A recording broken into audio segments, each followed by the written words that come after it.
Pois bem, primeiramente bom dia, boa tarde, boa noite a todos. Bem-vindos a mais um podcast no trecho. Dessa vez, podcast no trecho de número 45. Nossa 45ª edição está no ar, né? Canal aí crescendo a todo vapor. Estamos aí continuando com a nossa série de notícias, né? Há 45 semanas aí cobrindo o sistema metroferroviário paulista. Certo, logo chegaremos ali na edição de 50, né? E muito mais em breve, um ano de podcast estará chegando também. O canal também já fez um ano, né? Interessante. Eu nem percebi que o canal tinha feito um ano. Tô tão ali na rotina da tarefada com as coisas do trabalho que eu nem percebo que o canal fez um ano, né? Nós não tivemos nenhum tipo de especial. Acho que o especial mesmo foi a inauguração, né? A abertura da nossa página oficial no Facebook, né? Quem não curtiu ainda é só procurar lá, São Paulo Subtrilhos. Eu vou deixar o link na descrição para quem quiser dar uma curtida. E lá a gente consegue trazer um conteúdo mais frequente, mais dinâmico, fotos, curiosidades, notícias do trecho, enfim, de maneira um pouco mais simples, né? Até porque o YouTube ele é uma plataforma que é muito restrita. Ele só me restringe aos vídeos e aí eu não consigo fazer um conteúdo mais interativo. Então tá aí, né? Essas são as notas. Curta o Facebook no canal. Se você não é inscrito aqui deste recinto, inscreva-se para que você possa acompanhar semanalmente as notícias aqui que são destaque na mídia e mundo afora, né? De repente, né, mundo afora pode ser que seja destaque. Mas enfim, vamos então para as informações da semana. Muito bem, a primeira notícia que me chega aqui é a seguinte: alternativas para custear linha 18 bronze, né? Pois bem, a linha 18 bronze já é um caso já bastante complicado, né? Também, né, é uma linha que sai ali da região do Tamanduateí e passa por São Bernardo do Campo. Se não me engano, ela para lá em Djalma Dutra, né? Fim de São Bernardo do Campo. Uma linha de monotrilho, uma linha que é feita por uma PPP integral, assim como a linha 6 laranja, né? Só que a linha 18, pelo menos até então, ela não corre risco ali de caducar, né? Já que o consórcio ele é um pouquinho mais bem informado, né? Pois bem, e o que acontece com a linha 18 bronze? A linha 18 bronze atualmente está num imbróglio por conta que ela não consegue ser startada, ela não consegue começar.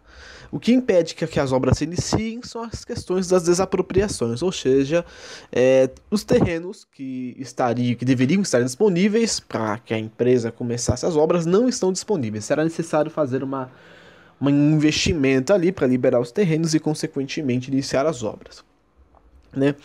Deu-se que existem várias discussões em relação a como esse dinheiro pode vir, de onde ele pode sair, né?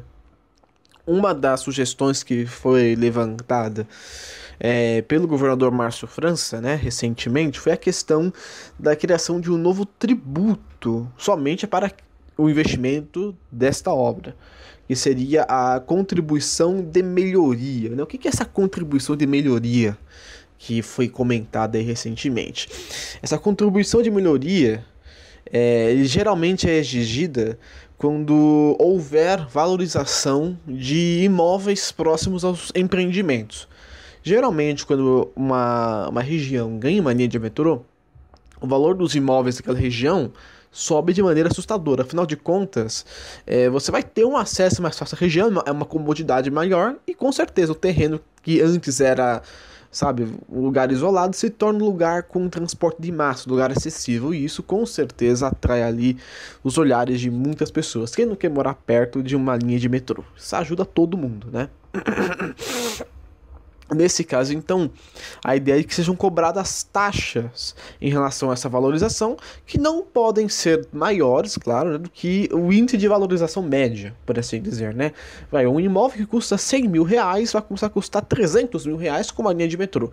Então, de alguma forma, uma taxa, um percentual desse valor de 200 mil, que é a diferença entre 100 e 300, seria um valor ali que iria ir para os cofres públicos, né? Não tenho ali uma fórmula exata, mas uma parte, um percentual dessa valorização iria custear a obra de monotrilho, certo? Pelo menos essa à primeira vista ali do que se pensa, né? Uma das alternativas, não é de fato algo concreto que será utilizado. Tanto porque esse tipo de imposto ele está em desuso atualmente, né? Por conta de questões burocráticas. Hoje em dia, esse tipo de tarifa, de cobrança, não é utilizada realmente por conta desses fatores. Além do fato de que, para que isso seja feito, a gente teria que ter primeiro um orçamento total da obra, um orçamento executivo, que no caso seria já o da mão na massa propriamente dito, e a aprovação da LESP, que é a Assembleia Legislativa do Estado de São Paulo. Certo.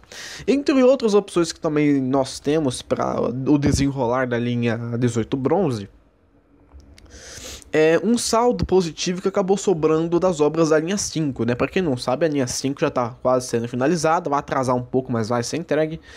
Vai ficar com um saldo a mais, ou seja, o dinheiro do empréstimo vai ficar sobrando, né? O que poderia ser devolvido poderia ser utilizado para custear parte dessas desapropriações, para que pelo menos uma parte do terreno já seja liberada para que se iniciem as obras, certo? Entretanto, isso também depende da aprovação da Alesp, para que esse dinheiro seja liberado, seja desviado, né? Desviado não seria uma palavra muito boa, mas que seja, diríamos, realocado para outra função. Também a mobilidade urbana, não creio que haja tantos problemas, né? Mas são opções que devem ser estudadas. A linha 18 é uma linha que ela vai ser importante pro ABC, certo? O ABC que tem uma conurbação urbana ali bastante... Tem uma conurbação bastante...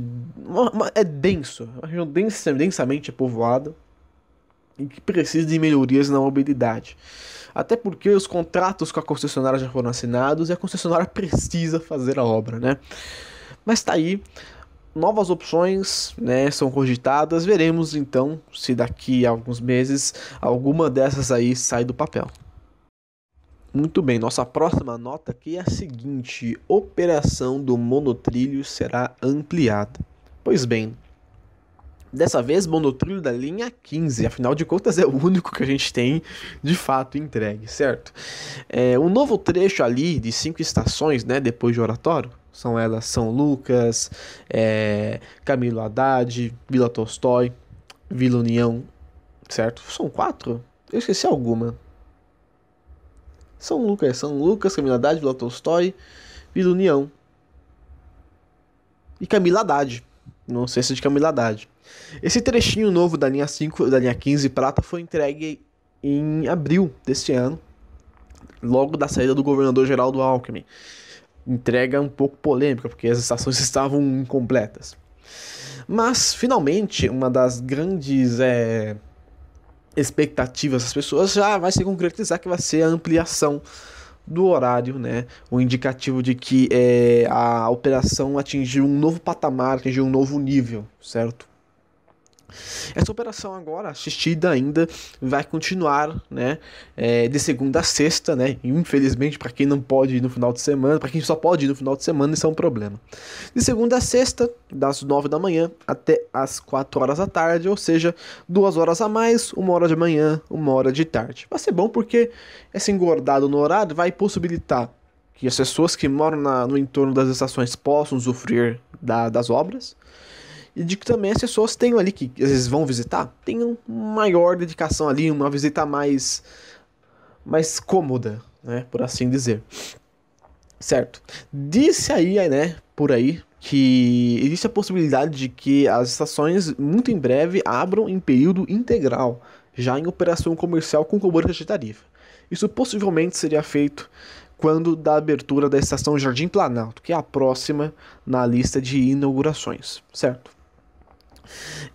Entre esses fatores, muito também se questiona em relação a duas coisas importantes, certo? Além dos testes dos trens, nós temos uma questão que é em relação à velocidade média da linha, Porque quem não sabe, né, quem já andou nesse trecho novo, sabe que a velocidade é extremamente baixa. Se eu não me engano, chega a 20 quilômetros por hora. Então você andar nesse trecho novo fica um pouco, sabe? A população não absorveu bem ali a proposta do monotrilho na região. E com uma velocidade baixa por cima, fica um negócio meio estranho, não pega bem, né? E também a questão, né, energética da linha, né? Afinal de contas, existe uma subestação ali no trecho, certo? A subestação, se não me engano, é a subestação São Lucas. Certo, se não me engano, é a subestação primária São Lucas, que vai alimentar o trecho, vai pegar ali cerca de 86 megawatts de potência para poder fazer com que a linha se alimente de maneira adequada. Muito se questiona em relação a esses dois fatores. Primeiro, porque velocidade. Os trens, né, o monotrilho, ele tem uma capacidade de velocidade de até 80 km por hora neste trecho que ele foi proposto. Certo? Velocidade da linha significa mais oferta de viagens e, consequentemente, o atendimento das demandas da região. Portanto, entregar ali uma estação sem que o sistema de trens esteja completo, se o sistema de trens estiver defasado, isso vai gerar alguns problemas. Veja mesmo o exemplo da linha 13 já, de que na operação comercial ela ainda anda a 50 por hora, né? E os intervalos são maiores. Por conta dessa questão de não só energia, mas também de... No caso, a linha 13 tem sinalização. A linha 15 já tem sinalização implantada, pode ser feito, né? E a questão da energia, né? Que impacta diretamente na questão da velocidade dos trens. Portanto, o que nós temos? A subestação São Lucas não está no seu 100%, consequentemente, ela não pode demandar a energia necessária para a movimentação dinâmica, rápida dos trens. E detalhe, não é só um trem, como hoje é praticado entre Oratório e Vila Prudente. São vários trens, certo? Não são dois. Acho que naquele trecho ali, estavam rodando uns 5 ou 6 trens ali de um lado para o outro. Então isso demanda uma energia e com maior velocidade isso vai acabar sobrecarregando outras fontes que estejam ali suprindo todo esse trecho. Portanto, é uma coisa que muitos observam com um olhar de preocupação, certo? Logo, logo, se for realmente aberta a estação Jardim Planalto, junto com todas as outras em operação plena, isso pode ser um pouco custoso na questão da operação, certo? E a gente não quer ver uma obra como monotrilho, que tem tudo para ser uma solução de mobilidade, acabar sendo taxada como algo que dá um prejuízo à mobilidade urbana, certo? Mas tá aí, muito em breve nós teremos aí, já a partir do dia 30, né? Nós teremos aí a abertura, abertura não, né? O estender da operação assistida na linha 15. Pois bem, nossa próxima notícia então é a seguinte: placa publicitária cai no metrô. Uma notícia que rondou bastante a mídia e que acabou levantando uma discussão sobre segurança, certo? O que acontece é o seguinte, vamos aos fatos primeiro. Uma placa de publicidade acabou se soltando em um dos lados na estação de Vergueiro, certo? Nessa que essa placa acabou se soltando, um trem acabou passando ali, né, pela plataforma e se chocou com a placa. O impacto foi forte, certo? A placa de publicidade tem um peso estimado de 500 quilos. Tal peso, tal impacto acabou danificando parte da composição, da máscara da composição, que no caso em questão foi a composição L26, que sofreu ali danos estruturais, são danos leves, certo? Nada muito preocupante, mas sofreu aí danos na sua estrutura, certo? Por sorte ali, o acidente não teve vítimas, certo? A única vítima foi o trem e a placa que acabou caindo, né?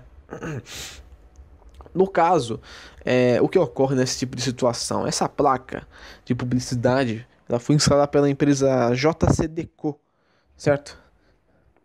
Essa empresa ela é atualmente responsável por cuidar da publicidade dentro do metrô. Se você já percebeu, é, os painéis antigos do metrô, que eram aquelas coisas mais fininhas, com uma borda um pouco prateada, são trocados por painéis mais parrudos, sabe, escuros, que são dessa empresa. Ela tem uma concessão para exploração de publicidade dentro das dependências do metrô. Ele está trocando essas estruturas, esses banners que ficavam ali no meio da linha ali, né, nas estações da linha 1 em questão, você tem entre uma via e outra os pilares de sustentação do teto, né? E entre esses pilares tem os espaços. E nesses espaços são colocadas as propagandas. Esses painéis em questão, eles são painéis mais modernos. Eles têm aquela questão, possivelmente eles têm aquela questão da propaganda giratória, né? Você coloca vários banners e eles vão girando ali, fazendo com que você consiga colocar mais de uma propaganda no mesmo lugar, né? E isso tem ali um equipamento por dentro, tem um certo peso. Deu-se que, possivelmente, não é um fato confirmado, mas se cogita de que talvez a força do vento, que, claro, a coluna de ar que empurra ali a frente do trem é uma coluna de ar forte. Isso possa ter, de certa forma, feito com que a placa tivesse sido aberta para um dos lados. Cogita-se também uma má instalação, né?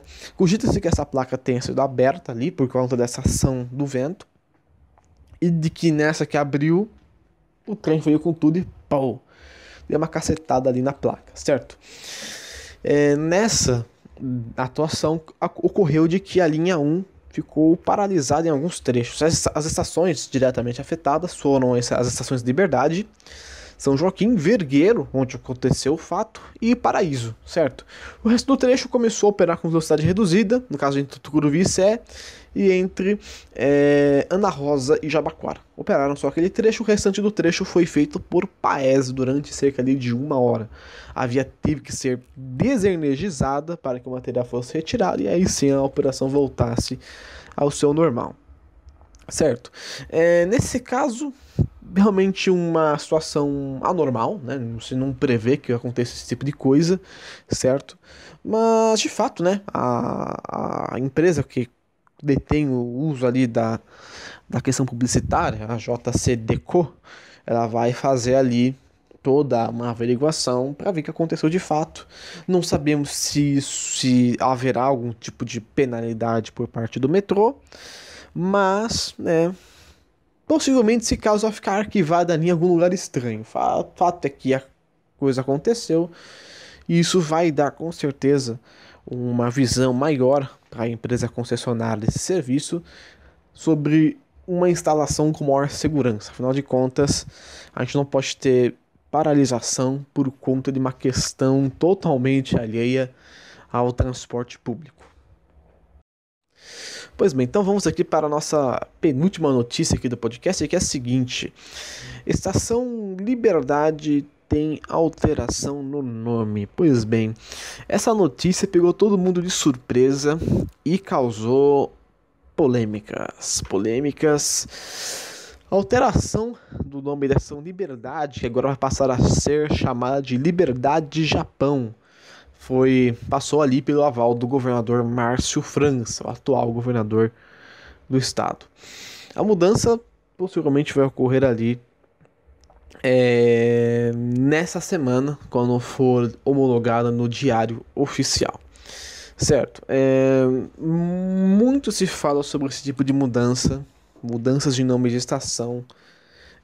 De acordo com algumas informações que me foram passadas, essa alteração ela teve uma ênfase, né? Teve uma motivação de empresários na região, certo? Alguns deles se reuniram, acabaram apresentando a proposta para deputados, e esses deputados acabaram levando a proposta para o governador, né, que acabou aprovando essa mudança do nome da estação, certo? Uma mudança bem tímida, certo? Liberdade Japão, eu particularmente não vejo o porquê de tanta discussão, certo? Nesse caso eu não vejo o porquê de tanta discussão, né? Mas foram levantadas questões como a necessidade da mudança desse nome, certo? E os custos que serão gerados em decorrência dessa mudança de nome, certo? Primeiro ponto, a necessidade. De fato, não há necessidade de mudança de nome, né? Acho que todo mundo que mora em São Paulo e fala, eu vou lá na Estação Liberdade, ele vai automaticamente associar a Estação Liberdade com pessoas orientais, né? Sobretudo japoneses que estão ali, né? Lembrando que ele não tem só japonês, tem japonês, chinês, tem os coreanos também, enfim, é um bairro praticamente, mas é predominantemente colônia japonesa, é a maior colônia japonesa fora do Japão, certo? Não tá na Liberdade. Então, isso acaba meio que se tornando um pleonasmo, fica um pouco esquisito. O fato é de que alguns não viram motivos para mudança desse nome, de Liberdade para Liberdade Japão. Outro ponto também são os custos associados a essa mudança. Afinal de contas, você vai ter que alterar a comunicação interna dentro da estação, você vai ter que alterar os mapas nas estações, enfim, uma série de mudanças. Honestamente, não creio que isso seja implementado agora. E não vai, por exemplo. Existem vários casos de estações que já tiveram seus nomes trocados e demoraram um pouco para serem atualizados no mapa, certo? Eu não acho que vão refazer vários mapas só para colocar Japão no nome de uma linha. Não, esses mapas são atualizados constantemente e, obviamente, quando houver uma nova edição, será colocado ali o nome novo proposto, certo? O fato é de que essas mudanças mais tímidas podem incentivar, isso que é preocupante, mudanças mais tímidas como essas podem provocar mudanças severas, né? Nós tivemos os casos clássicos de, por exemplo, estações com nomes de times de futebol.